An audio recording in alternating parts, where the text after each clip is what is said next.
இன்னுமே வந்துட்டு இந்த படிப்போட பவர் என்னன்னு யாருக்கு தெரியாம இருக்குது. நிறைய பேர் சின்ன பசங்க என்ன பண்றாங்க, ஏதாச்சும் ஒண்ணுல அடிக்ட் ஆயிட்டு படிக்க மாட்டாங்க. ஒரு 10வது முடிச்சுட்டு 12வது முடிச்சுட்டு ஏதோ வேலைக்கு போயிட்டு இருக்காங்க பிரைவேட் கம்பெனியில. அவனோட படிப்போட அவசியம் என்னன்னு தெரிய மாட்டேங்குது. என் ஃப்ரெண்டே 12வது பாதியில் நின்றுட்டு டிஸ்கன்யூ பண்ணிட்டு ஏதோ பிரைவேட் வேலைக்கு போயிட்டு இருக்கான்.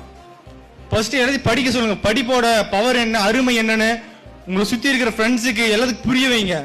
ஏன்னா படிப்பு ஒண்ணுதான் வந்து நம்மள வாழ்க்கையை மாத்த போகுது. இந்த வரைக்கும் எங்க வீட்டுல யாருமே 12வது முடிச்சது இல்ல.